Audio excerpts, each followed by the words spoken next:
नमस्कार आप सभी लोगों को। मेरा नाम सोमदत्त त्रिपाठी है। मैंने अपना ग्रेजुएशन बांदा कृषि प्रौद्योगिकी विश्वविद्यालय से किया और मास्टर और पीएचडी मैंने भी अपनी कृषि विश्वविद्यालय से किया। आज मैं आपको बताऊंगा कि हम लोग में एग्जाम आने वाला है जिसे बोलते हैं हम लोग यूपी कैटेट।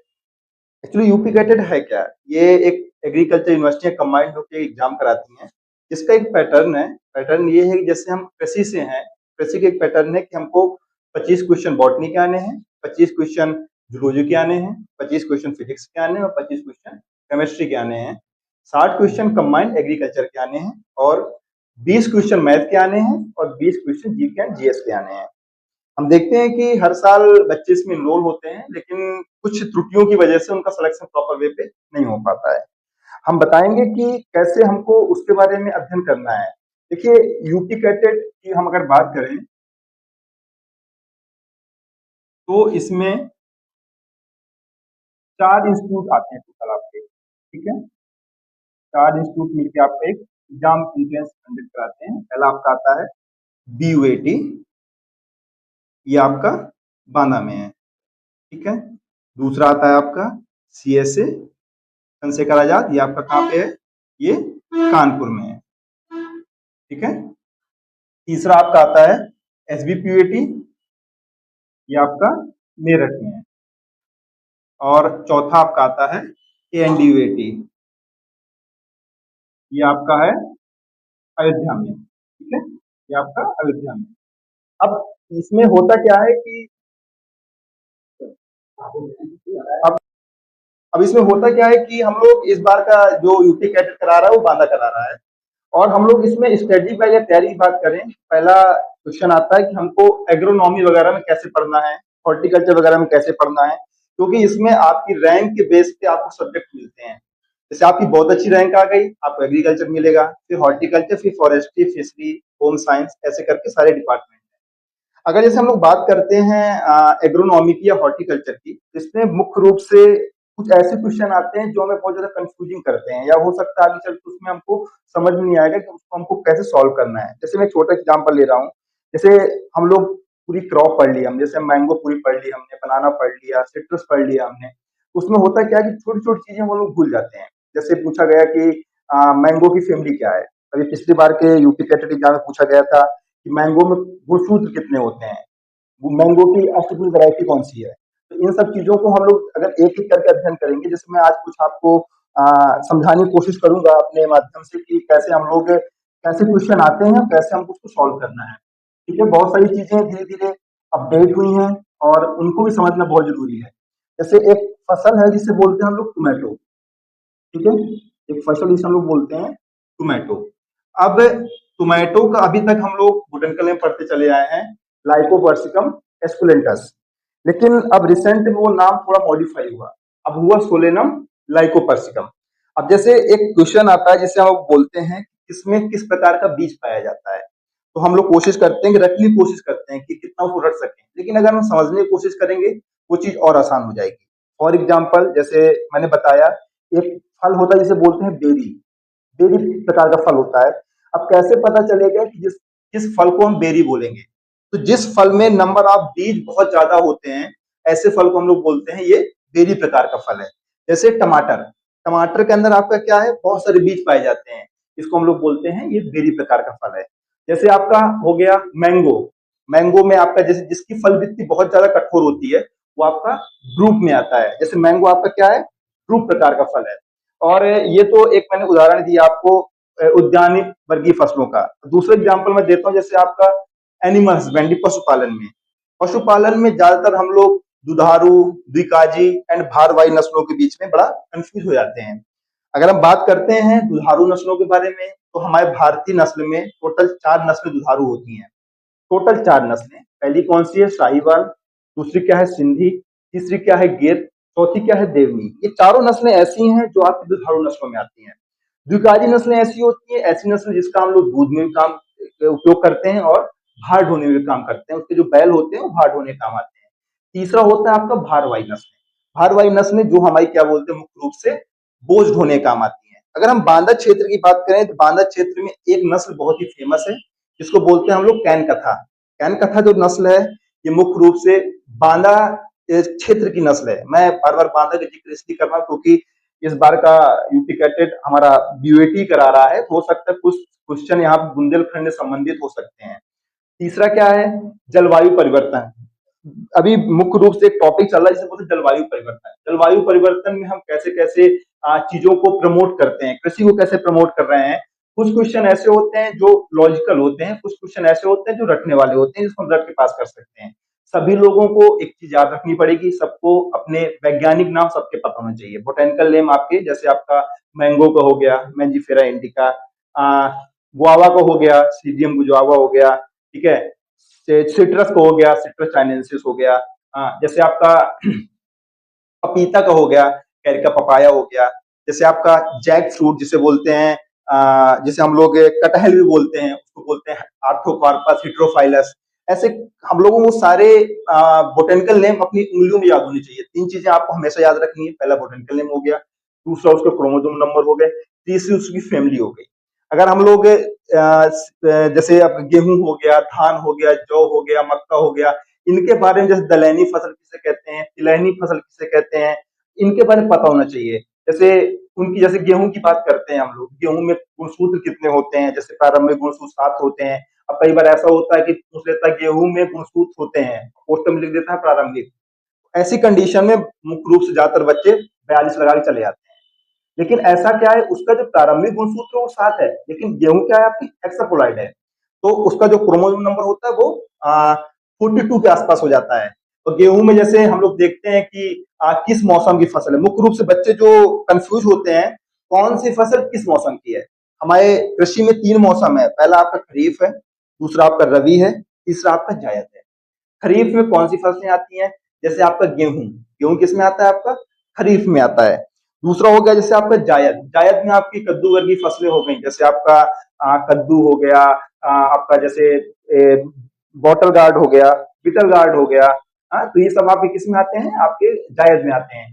खरीफ में क्या आता है, खरीफ में आपकी आती है जैसे धान हो गया, मतलब जैसे जो बरसात में होता है वो धान वगैरह, जैसे तिल हो गया आपका, ये सब आपके खरीफ मौसम में आते हैं। तो ऐसे हमको ऐसे पूछेगा कि निम्न में से कौन सी फसल किस मौसम की है, तो हमको सारे मौसम खरीफ क्लियर होने चाहिए कि खरीफ में कौन सी महीना क्या होता है। जैसे आपका रबी का महीना है तो नवंबर दिसंबर होता है, जायद का महीना क्या होता है, ऐसे करके आपको सारी चीजें एक एक करके पता होना चाहिए। अगर हम बात करते हैं इन मौसमों के बारे में, तो किसी को जलवायु कहाँ कैसी है, किसी की ट्रॉपिकल है, किसी की सब ट्रॉपिकल है, किसी की टेम्परेट है, ऐसे जलवायु बारे में पता होना चाहिए। और दूसरी चीज ये है कि किस वैरायटी का, हम लोगों से किस्में बहुत पूछी जाती हैं, और आजकल के बच्चे क्या कर रहे हैं, किस्मों को रट रहे हैं।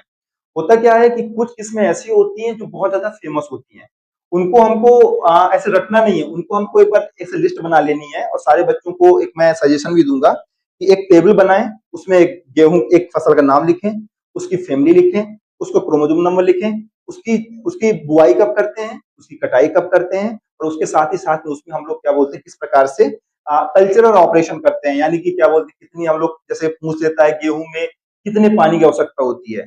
गेहूं में हम लोग 6 से 8 पानी लगाते हैं। गेहूं में मुख्य रूप से पूछा जाता है कि कौन सी सबसे क्रिटिकल स्टेज है, वो आपकी क्या है, CRI, जिसे बोलते हैं हम लोग क्राउन रूट इनिशिएशन, जिसको हम लोग बोलते हैं प्रारंभिक जड़ निकलते समय। इन सब चीजों को हम लोग विशेष रूप से ध्यान रखना है। और हम लोग जैसे मैथ की अगर बात करें, गणित की बात करें, तो गणित में आपका जैसे मीन हो गया, मीडियन हो गया, माध्य माध्यिका, ये सब बहुत पूछता है, बारंबारता बहुत पूछता है। हालांकि देखिए यूपी कैटेगरी में कभी भी कोई भी क्वेश्चन टफ नहीं आता, कोई क्वेश्चन कठिन नहीं आता है। बस शर्त ये होता है कि उस क्वेश्चन के बारे में हमको थोड़ा थोड़ा सभी चीजों की जानकारी होनी चाहिए। जैसे हम लोग जीके की बात करते हैं, जनरल नॉलेज की बात करते हैं, जनरल नॉलेज में हम लोग जैसे इतिहास पढ़ने लगते हैं कि हड़प्पा में क्या हुआ, पुरातत्व में मतलब कैसी कैसी चीजें घटी, ये सब नहीं पढ़ना है। जो करंट में होता है वो चीजें करंट में पूछी जाती हैं। जैसे हमें पूछ दिया जाएगा कि क्या बोलते हैं, किसको ऑस्कर मिला, किसको क्या बोलते हैं फिल्म फेयर अवार्ड मिला, ऐसी चीजें पूछी जाती हैं। जैसे आपका रिसेंट में वो अंतरिक्ष में कौन गया, ये सब क्वेश्चन आपके बहुत ही फेमस होते हैं। मैं विगत 6-7 साल से बच्चों को पढ़ाते हुए मैंने एक चीज जानी है कि बच्चे जहां भी कंफ्यूज होते हैं वो छोटी चीजों में होते हैं। जैसे उनसे पूछ दिया गया कि गेहूं है, गेहूं का मुख्य खरपतवार कौन है। अब होता क्या है कि हमने गेहूं के बहुत सारे खरपतवार पढ़े हैं, लेकिन उन खरपतवारों में हमको ये नहीं पढ़ाया गया है मुख्य खरपतवार कौन सा है। वो आपका कौन सा है, गेहूं का मामा, जिसे बोलते हैं हम लोग फेलरिस माइनर। इसका अगर हम बोटेनिकल नेम देखेंगे वो क्या होता है आपका चिनोपोडियम एल्बम। ठीक है, तो ऐसे करके हमको चीजें बिल्कुल परफेक्ट होनी चाहिए। जैसे आपका अगर हम बॉटनी जूलॉजी की बात करें, उसमें किस प्रकार का सीड पाया जाता है, किस प्रकार की लीफ होती है, ब्रॉड लीफ क्या होती है, एक बीज पत्री क्या होते हैं, द्विबीजपत्री क्या होते हैं। ठीक है, C3 पौधे कौन होते हैं, C4 पौधे कौन होते हैं, कैम्प पौधे कौन होते हैं, इनके एग्जाम्पल हमको उंगलियों में रटे होने चाहिए। जैसे अगर जूलॉजी की बात करें, कौन सा किस संघ का है, एनिलिडा का कौन सा है, आर्थ्रोपोडा का कौन सा है, सिलिंड्रेटा का कौन सा है, मोलस्का का कौन सा है, ये सारे संघ हमें पता होना चाहिए, है ना। प्लेटिहेल्मिन्थीज का कौन सा है, तो ये सब संघ जब हमको पता होंगे तो हम पता लगा पाएंगे कौन सा जंतु किस संघ में किस संघ से बिलोंग कर रहा है, और उस संघ के कोई स्पेसिफिक लक्षण क्या है। जैसे कॉर्डेटा में आपका स्पाइनल कार्ड पाई जाती है, ठीक है, मेमेलियंस किस में आते हैं, तो वो सब चीजें आपको पता होना चाहिए। और एक क्वेश्चन अब जैसे ज्यादातर लोग पूछते हैं, और जैसे हम लोग जब जाएंगे तो एक्चुअली जूलॉजी का जो हमारे यहाँ पे पढ़ाया जाता है एग्रीकल्चर में, वो जूलॉजी लगभग ह्यूमन ह्यूमन से मैच करती है, क्योंकि हमारे खरगोश के बारे में पढ़ाया जाता है। पिछली बार 2020 में क्वेश्चन पूछा गया था, जैसे कि लैंगरहैंस की दुकाएं कहाँ होती हैं। तो ऐसे क्वेश्चनों को हमें कंफर्म रखना है, और जो भी पढ़ना है, आजकल के बच्चे क्या कर रहे हैं कि वन डे नोट्स उठा रहे हैं, उनको रट ले रहे हैं। एक्चुअली होता क्या है कि जब तक इस चीज के बारे में बेसिक चीज नहीं जानोगे, अगर आपको गेहूं का बोटनिकल नेम नहीं पता ट्रिटिकम एस्टिवम होता है। अब देखिए कई बार ऐसा होता है, अब एडवांस हो गया है, हम लोगों को क्या पढ़ाया जाता है, गेहूं का बोटनिकल नेम ट्रिटिकम एस्टिवम होता है। लेकिन अब चीजें बदल गई हैं, अब कई कई वैरायटी आ गई, ट्रिटिकम एस्टिवम हो गया, ट्रिटिकम ड्यूरम हो गया, ट्रिटिकम टर्गम हो गया, ट्रिटिकम माचा हो गया, ट्रिटिकम स्पॉन्टेनियम हो गया, ट्रिटिकम मोनोकोकम हो गया, ट्रिटिकम डाइकोकम हो गया। ऐसे सारी स्पीसीज हैं, इनके बारे में हमको पता होना चाहिए, कटिया गेहूं क्या होता है ना। और और जो फसलें हैं वो हमें ऐसी फसल रखनी है जो हमारे आसपास की फसलें हैं, जो जो जो जैसे कई बार एक बार क्वेश्चन पूछा गया था कि जो खेती हम लोग नदी के किनारे करते हैं, ऐसी खेती को हम लोग क्या बोलते हैं। ऐसी सिचुएशन में हमको देखना है कि हमें उसको ठीक क्या करना है। जैसे उसको डेयरा फार्मिंग बोलते हैं। डेयरा फार्मिंग क्या होता है, नदी किनारे जो चीज हम लोग लगाते हैं उसमें हम लोग क्या बोलते हैं, उसको डेयरा फार्मिंग बोलते हैं। अब जैसे कुछ मृदाएं होती हैं, कुछ मृदा कई बार पूछा जाता है कि पीएच मान किसका कितना होता है। जैसे एक कई बार ऐसा होता है कि आपसे ऐसे पूछ लिया जाता है कि feet on water, head on fire किसको बोलते हैं। मतलब कि पैर आपके पानी में और सिर आपका आग में। ऐसा कौन सा प्लांट है, वो क्या है आपका डेट फॉर्म है, जिसे वो हम लोग खजूर बोलते हैं। और खजूर की हम बात करें तो खजूर का बोटेनिकल नेम होता है फोनिक्स डेक्टिफोलिया। फोनिक्स डेक्टिफोलिया। तो हमें इस चीज के बारे में जानकारी होनी चाहिए कि इसका बोटेनिकल नेम क्या होता है। थर्ड बात करें, कभी भी कोई भी क्वेश्चन यूपी कैटेड हो या सीयूएटी हो, कभी भी कोई क्वेश्चन लेंदी नहीं आता है। हम लोगों के पास कॉन्सेप्ट क्लियर होनी चाहिए। पिछली बार एक बार पूछा गया था केमिस्ट्री में, जैसे पूछा गया था कि आपका फिटकरी का सूत्र क्या होता है। अब आपको फिटकरी का अगर फॉर्मूला पता होगा तो आप टिक कर लोगे, अगर पता नहीं होगा तो उसको टिक करने में दिक्कत होगी। जैसे फिटकरी का हमें पता है K2SO4 Al2SO4 का होल साइन 24H2O होता है। अगर इसकी जानकारी है तो बहुत बेटर है, अगर जानकारी नहीं है तो फिर हम लोग उसमें कंफ्यूज हो जाएंगे। और सबसे इंपॉर्टेंट चीज ये है कि हमको हमारी रीच पता होनी चाहिए। देखिए यूपी कैटेड में अगर जिसने 90 से लेके 100 क्वेश्चन सही कर दिए उसका सिलेक्शन हो जाएगा। लेकिन होता क्या है कि लोग सोचते हैं कि हम लोग कितना ज्यादा तुक्का मार सकते हैं, जहां भी तुक्का मारा जाता है उसके बाद में फिर क्या बोलते हैं, थोड़ा सिलेक्शन के चांस कम हो जाते हैं। देखिए पता है कि इस बार का पेपर बांदा बना रहा है, हो सकता है पेपर का स्टैंडर्ड थोड़ा हाई रहे। ऐसी सिचुएशन में देखिए पेपर जब कठिन आता है वो सबके लिए आता है, हम सिर्फ अकेले व्यक्ति नहीं, हमारी कठिन आएगा वो सबके लिए आएगा। हमें कोशिश करनी है कि जितने क्वेश्चन हमको आते हैं वो श्योरिटी से करने हैं, क्योंकि अगर आपकी रैंक गिरेगी तो आपके जो सब्जेक्ट की चॉइस वो गिरती चली जाएगी। जैसे आपको मन है कि मुझे एग्रीकल्चर बीएससी करना है, अब एग्रीकल्चर की सीटें बहुत कम है।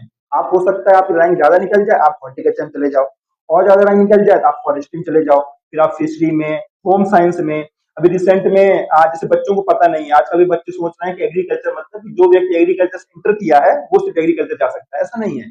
एग्रीकल्चर रूटीन पैटर्न पहले जो था वो अभी वही है। जैसे फिजिक्स केमिस्ट्री बायोलॉजी पीसीबी वाले कर सकते हैं, फिजिक्स केमिस्ट्री मैथ पीसीएम वाले कर सकते हैं, पीएजी वाले कर सकते हैं, पीएचएस यानी कि होम साइंस जिनका वो भी कर सकते हैं। इसमें स्कोप अच्छा है, जब आप आगे एग्रीकल्चर के सेक्टर में देखेंगे इसमें स्कोप बहुत अच्छा है, बहुत सारी वैकेंसियां हर साल आ रही हैं। आपको कोशिश करनी है कि जो चीज पढ़ना है अच्छे से पढ़ना है।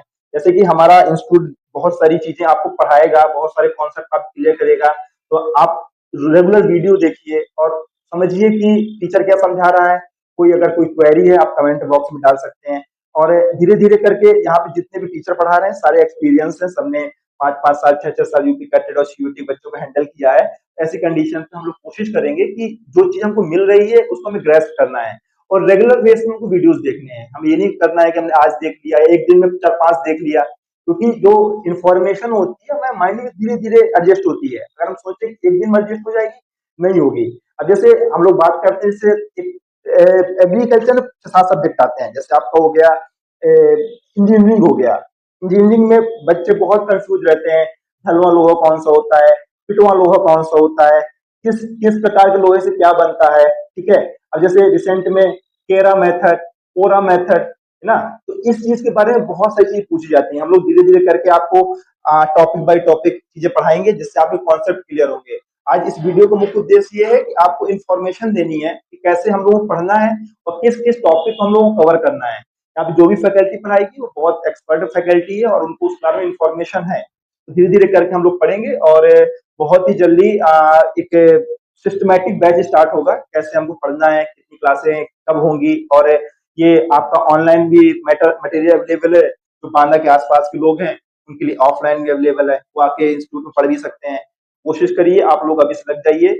1 अप्रैल से लेके 30 अप्रैल तक इसकी लास्ट डेट है और मे बी प्रोबेबिलिटी है कि जून तक आपका ये चीज कंफर्म हो जाएगी कि आपका एग्जाम हो जाएगा और 1 जुलाई से आपका काउंसलिंग वगैरह शुरू हो जाएगा। तो आप लोग बिना किसी देरी के, आपकी बोर्ड की तैयारी भी साथ साथ चल रही है, साथ यूपी की तैयारी चल रही है, तो कोशिश करिए कि चीजों को प्रॉपर ग्रैस्प करिए और अच्छे से करिए। कोई भी कंफ्यूजन आप पूछिए। So all the best for your exam and we will continue accordingly. Thank you.